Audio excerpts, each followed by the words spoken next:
കേരളത്തിൽ തിരുവനന്തപുരം ജില്ലയിൽ വട്ടപ്പാറ കഴുനാട് എന്ന സ്ഥലത്തെ ഗ്രാമാന്തരീക്ഷത്തിൽ സ്ഥിതി ചെയ്യുന്ന ഒരു ക്ഷേത്രമാണ് കഴുനാട് ശ്രീ ഇണ്ടളയപ്പൻ ക്ഷേത്രം.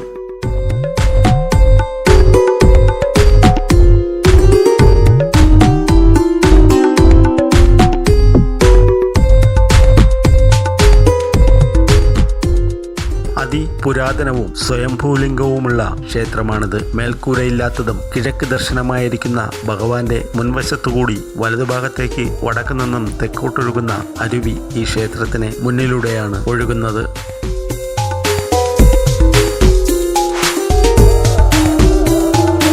ക്ഷേത്രത്തിന്റെ ചുറ്റമ്പലത്തിൽ നിൽക്കുന്ന ആൽമരവും ഇലഞ്ഞിമരവും ഈ ക്ഷേത്രത്തിന്റെ ഐശ്വര്യമാണ്. മുൻകാലത്ത് ബ്രാഹ്മണ കുടുംബമായ പൊങ്ങാട്ടുമഠത്തിൻ്റെതായിരുന്നു ക്ഷേത്രം. ഗണപതി, ശാസ്താവ്, വനദുർഗ, നാഗർ, സാളഗ്രാമം, ഭൂതത്താൻ, ചാവർമൂപ്പൻ എന്നീ ഉപദേവതകളും ഇവിടെയുണ്ട്.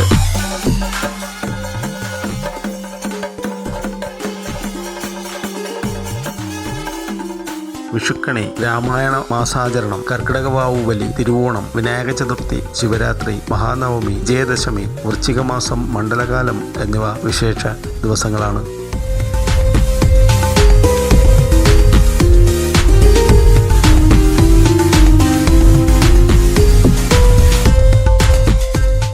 കിരാതമൂർത്തിയായതുകൊണ്ടാണ് ഇടിച്ചു പിഴിഞ്ഞ പായസം, അടനിവേദ്യം എന്നിവ ഭഗവാന് നിവേദിക്കുന്നു എന്നാണ് സങ്കല്പം.